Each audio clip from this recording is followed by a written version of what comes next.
Hi everyone, Ian from LCG Crawler. Today I'm going to take you through my Class 3 rig, go through all the different bits on it because a few people have been asking after I did the video about the cut and shuts, which incidentally are working amazing but need a clean, as you can see. So the rig hasn't been cleaned since I was out the other day, so you're going to have to bear with me on that, I'm afraid. But this is real life, and you know, this is what we're dealing with. Can't have a pristine rig all the time. So first of all, we'll start with the body. This is a J Concepts creep body, which I've cut down primarily because I wanted something where I could see what the rear wheels are doing more easily.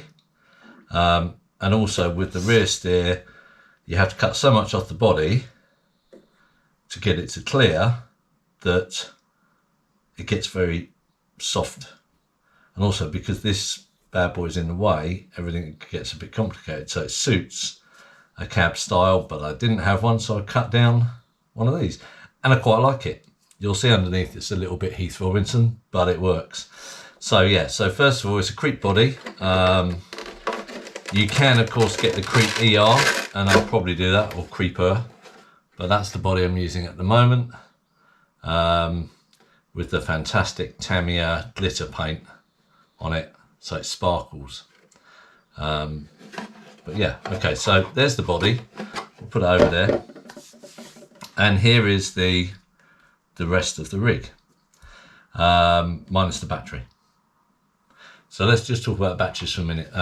So the battery I use is this one, which is the Genzace 3600, and it's a 50C cell, but it's a really good size. We'll show you that.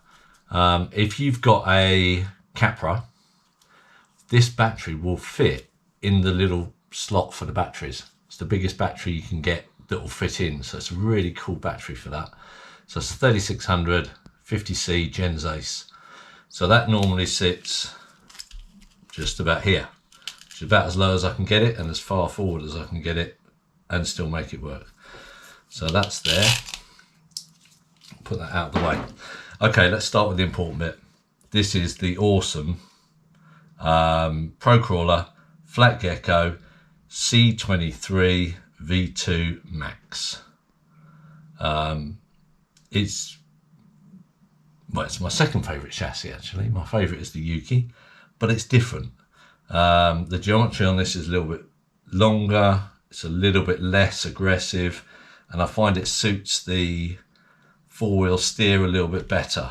I think with the Yuki, it's not going to work quite as well. I've also extended it out a little bit as well. Let me flip that over just to show you. So it's got the standard links, but with RPM long, what are they called? Links on the front. And it gives it probably no more than 10mm extra, but it just means that the front wheels are the first thing that comes into contact with anything. So for me, that's really, really useful. I've got loads of front clearance here. So yeah, so that's the V2 Max. They do a super flat as well, where the shocks are laid down, but I've always run these and really happy with the way they work. While we're there, let's talk about shocks for a minute. I am running Desert Lizards, and if I remember correctly, I'm running 100 at the back and 90mm at the front Desert Lizards. These have been set up in the way I like to set them up, so you can see they sit really, really flat, and it's only when the axle weight pulls on them that they extend. Otherwise, can you see that pulling back? That's a good example. So it keeps everything pulled down, especially when you're climbing up or you're doing a side hill. Hey, look at that, no hands. So yeah, if you want to see the video on that, I've done a video on on how to set up Desert Lizards. Like they say, link in the link in the description. I'll try and put a link in so you guys can see that, if you want to link to that and see how I set those up. Works pretty much for any kind of crawler, especially LCG crawler where you want to keep it down low. Okay, so where do we start? Let's start at the front here. Both the front and the back are Holmes Hobby direct power, very dusty, SHV 500 Mark 3s, V3s, front and rear. They're direct power, hence all these cables everywhere. There's a lot of cable in this rig, as you can see. So 2 cables come off with JST adapters, so they're direct powered front and rear. Especially when you're running a 4-wheel steer, having direct power I think is brilliant. You don't get any brownouts. You can be using both the front and the rear at the same time, and you're not pulling too much. On that, expect, if you're going to run this setup, expect to get through a lot of battery, hence the big battery. Normally in my comp rigs I use an 850, but an 850 will give you like less than 10 minutes run time probably, because you've got these 2 bad boys running constantly, as well as the motor.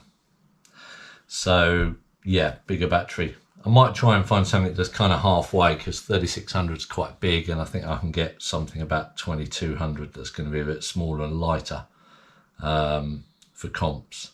But at the moment that's working well. We're getting the results. You can't see, but there's a load of trophies just up there. How many are there? 1, 2, 3, 4, 5, 6, 7, 8, 9, 10, 11, 12, 13, 14, 15 trophies that say this works well. Actually, they're not all for that, to be fair. So, yeah, so servos, Holmes Hobbies, axles are Capra axles, but with Trial bodies on and Trial hardware on, just because they're robust, they're strong, just work. And hopefully you can see in there lots of Trial weights. So if I can balance this, there we are, can you see? So Trial portal covers in and out in brass, and a Trial third member here. I don't normally run that much weight on my rigs, but because I've got to counterbalance the fact I've got a load of weight on the back here, I needed to put more weight on the front, hence the third member. Without the third member, it just didn't perform as well. I keep trying it, I keep doubting myself and taking it off and then trying it again, and the front lightens up too quick. So yeah, Trial brass on the front, no brass on the back. Everything is as light as I can get it on the back. But still Trial, I think it's aluminium, but just keeps it solid. There's a lot of force going through with the big tyres, so you need to make sure everything's solid. The front is set, I don't know if you'll be able to see it on this, but the front is set with a slight toe out, because that really helps with the steering and just gives you that extra little bit of steering. So towing out, obviously no good if you're trailing, but if you're comping, towing out, brilliant. The tyres, as I said before, these are J Concepts Ruptures 1.9s, but cut and shut to take it up to the 2.2 size. And they're Punk's custom wheels. They're called the 6-shooter. Which are nice carbon wheels, really light, although I'll probably change over to the Pro Crawler Stone Rockers, because you can tuck the wheels in a little bit more with those, and I like the way they build and they look funky as well. But for the moment, Punk's custom wheels. Inside I've got Crawler Innovations foams, the bigger ones, and I've put an extra tuning ring on as well, just to help with filling out the tyre, because obviously it's a slightly bigger tyre than normal because it's now 2.2, but works really well. And again, I'll put a link in the description on how you can make these for yourself, because I think these are the best compromise between a massive 2.2 tyre and a 1.9 tyre. So you get almost the height of the 2.2, not quite, but without that massive bulbous width. So I find the steering is more precise, and you can see it's not as wide. It's the same width as a 1.9, but you still get loads and loads of grip. So yeah, it works really, really well there. Okay, moving backwards. Moving back, somewhere in here is a Castle Mamba MAXXX 2 ESC, which I have to say I am loving. The control on this is really nice. You can dial it in on the computer and set it all up. Controllability is amazing and progressive.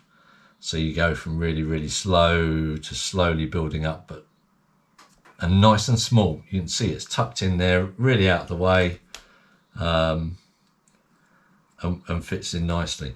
Now next to that is a BEC, and this is because the MAXXX doesn't have an internal BEC, so you have to get an external BEC for it. I can't remember what make it is, but external BEC, which is wired in as well here, and that just powers, because we've got direct power servos, all it's doing is powering the receiver, which is sitting under here. And it fits beautifully under there. I don't know if you can see from the underneath. It sits, it's really tucked out the way and stuck in with a little bit of tape. It just stays there, and it's great. That's a Castle, here's a Castle BEC as well. All the way throughout here, all the mounts. So I've got a mount here and I've got the mount here. They're all K-decks, which I kind of bend myself. If you've never done that, it's a great way of making a quick tray just to fit exactly your thing. Used a lot for gun holsters and things, but actually works really, really well for making up your own little mounts and things. And there's another one underneath here, which is supporting the ESC and the BEC. Okay, moving back to what is quite a new thing for me. I've always been a revolver guy. Love revolvers. They're light, they're spinny. You can get enough power out of them for the sort of crawling we do, or so I thought. Until I drove Sean Baker's car, and he was running one of these, which is a Holmes Hobbies 10 shooter 540, and it's 27 kV, 2700 kV. It blew my mind, the amount of power just to be able to spin up. So if you're going up something and you want to just bring the front round, you can just give it a couple of blips and it kind of pulls it round on the overdrive.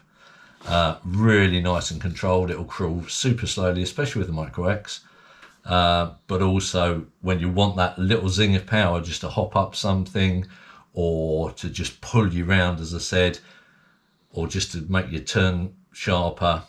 This thing is amazing. I don't know if you can still, if they're sort of widely available or not, but if you get a chance to get one, I really recommend it. It's nice and short still, so it still fits in to the chassis really nice and tight. Obviously not as small as a revolver, but just controllable. Absolutely brilliant with that ESC. Mated to that, I am running on here, I think it's a 13 or a 14 tooth pinion, an axial spur. Mated to that is the awesome, again you can't really see it, the awesome Pro Crawler Grind 431 transmission, which again super light, it's like 69 grams. So it's nice and light, gives 31% overdrive to the front, which is perfect. Really simple, straightforward, goes straight onto the skid. You can see how, actually if I turn it that way you might see better. You can see how tiny it is. Look how tall it is there. Absolutely tiny. So that works really, really well for me. There's another bit of Cadex there just to hold the receiver on there. I guess we should talk about receivers and transmitters as well, but I put it somewhere safe and I don't know where it is.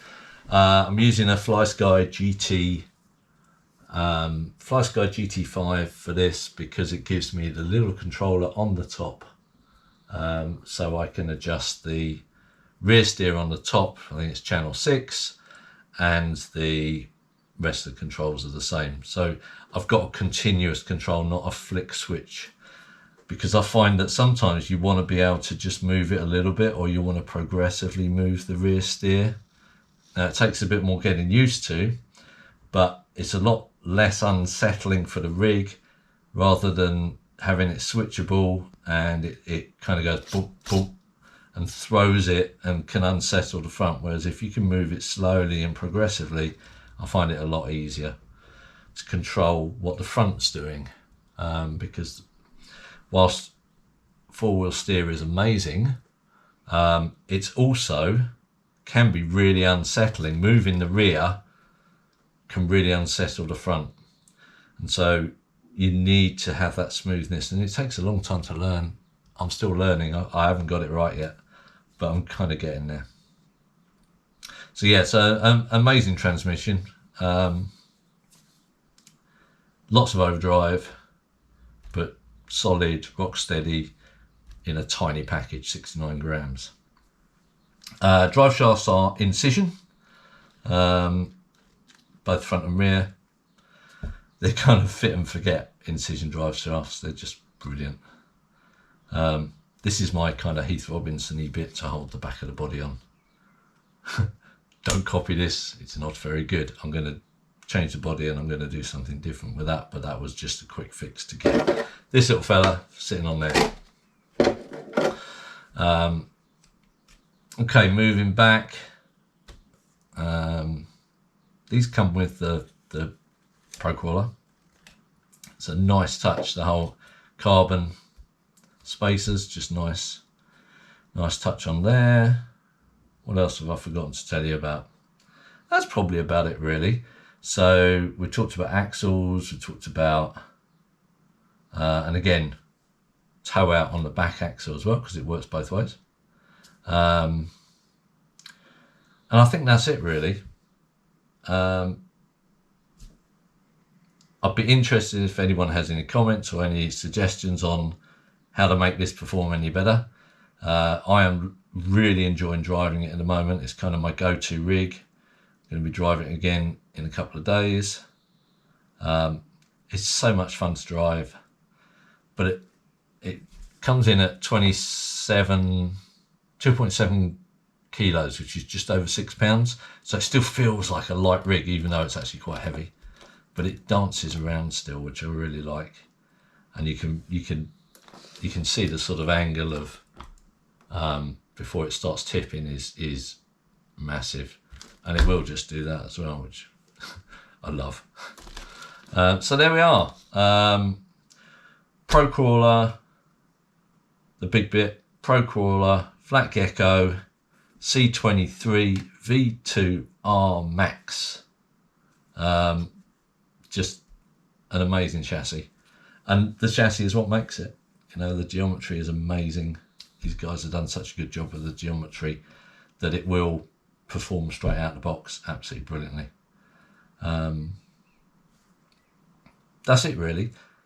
I'm going to try and make more videos like this. If you like it, please press the like button, and also please subscribe so you know when the next one's coming up.